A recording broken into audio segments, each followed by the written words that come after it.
nggak jawab bingung saya. Oke, saya mulai ya. Oke. Oke, assalamualaikum warahmatullahi wabarakatuh. Waalaikumsalam warahmatullahi wabarakatuh. Selamat pagi, salam sejahtera, salam sehat semuanya.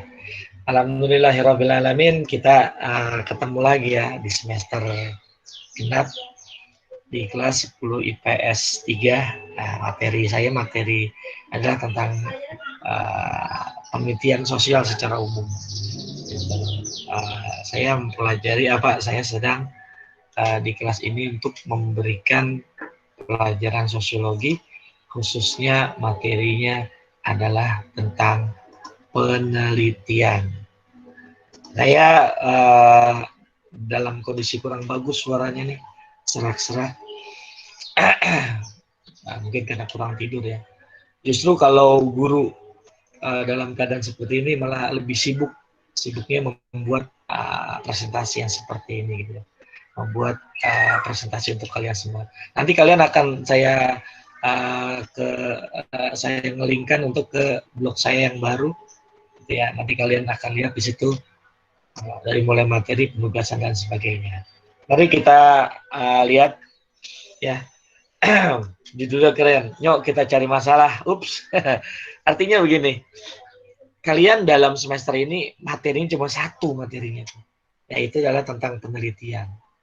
Nah, seperti apa penelitian kita akan bahas ini dari awal. Pak, kok kenapa kita masalah yang akan dikaji? Ayo, kenapa harus masalah dulu? Mari kita lihat dulu ya. Kita lihat ke slide yang nomor 2. Penelitian. Banyak orang bingung, penelitian kayak apa sih gitu. Kita cari yang paling sederhana. Mungkin belum mengenal arti penelitian sosial yang sebenarnya, tapi sederhananya seperti ini. Pertama, kita akan melihat penelitian itu apa sih?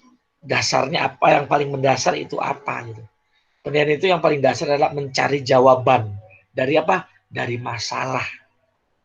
Karena ini penelitian ilmiah ya tentu saja jalannya caranya adalah menggunakan metode ilmiah. Tapi poin dasarnya adalah masalah.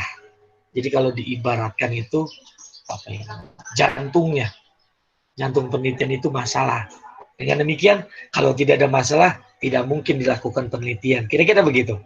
Oleh karenanya di sini saya tuliskan adalah penelitian adalah mencari jawaban dari masalah.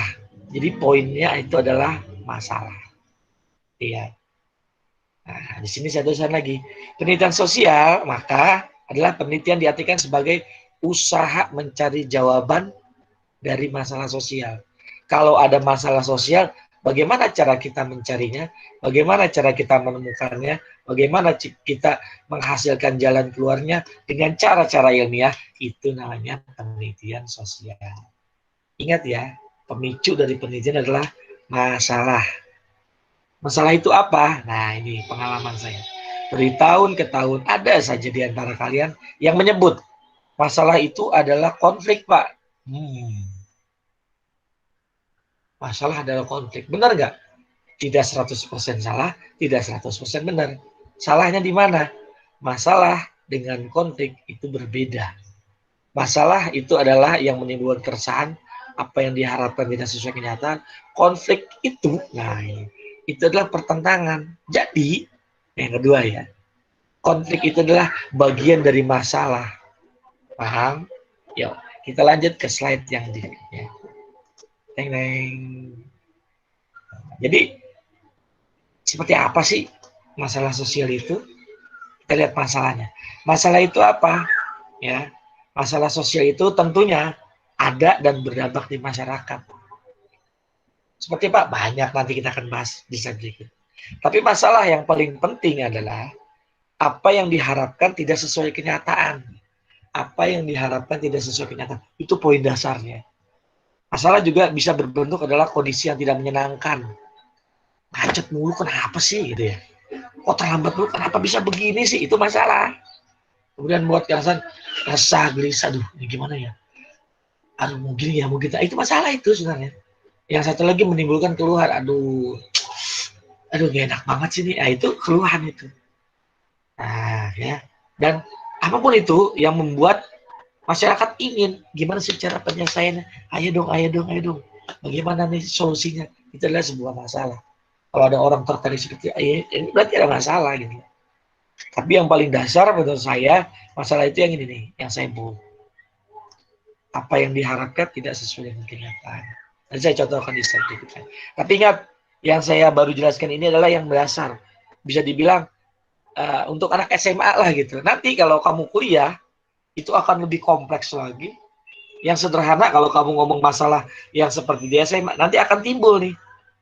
Apakah masalah yang kamu ucapkan itu, yang kamu ajukan itu layak dijadikan penelitian? Nanti akan keluar, tapi nanti kuliah ya. Kalau sekarang mas saya yang sederhana aja. Udah bisa lagi, bagaimana Anda menemukan masalahnya, dan seterusnya, seterusnya. Tapi kamu fokus yang atas ya, yang sederhana saja. Yang penting di pola pikir kamu tahu, oh iya, untuk mengawali penelitian, saya harus menemukan masalah. Masalah apa ya? Masalah itu apa yang diharapkan tidak sesuai kenyataan. Masalah itu yang membuat orang resah, membuat orang bingung, dan membuat orang terdorong untuk, ayo bagaimana cara penyelesaiannya. Berarti itu adalah di dalamnya ada masalah. Kita lanjut yang berikutnya. Bagaimana membuat masalah dan rumusan masalah? Nah, ini dia. Ya, dua hal yang penting. Masalah dengan rumusan masalah berbeda. Kalau masalah adalah pernyataan, kalimat-kalimat tanpa tanda-tanda lain. Kalau rumusan masalah adalah ya pernyataan yang ada berumusan pertanyaan. Ya, apa ini? Tanda tanya, itu rumusan pertanyaan, rumusan masalah. Kalau saya makan ini, itu namanya pernyataan, tapi bukan masalah ya, pernyataan gitu. Ya, kalau rumusan masalah, lagi-lagi saya ingin katakan, ketika ada yang diharapkan tidak sesuai kenyataan, itu rumusan itu masalah. Rumusan masalah, pertanyaan terkait dengan masalah. Ah, itu teoritis. Yuk kita balik ke bawah, kita turun ke bawah. Perhatikan katanya. Ini masalah nih. Kamu menulis nanti di sebuah kertas tentang masalah. Sesuai dengan peraturan SMA 32 Jakarta, berarti ini yang diharapkan ya. Sesuai peraturan itu yang diharapkan. Peraturan di rumah kamu, anak perempuan pulang sebelum jam 6. Nah, itu peraturan yang diharapkan orang banyak, yang diharapkan orang tua. Tapi kenyataannya, peserta didik, siswa-siswa, ya, itu datang pada terlambat. Yang diharapkan peraturan masuk 6:30, tapi kenyataannya pada terlambat. Itu namanya masalah.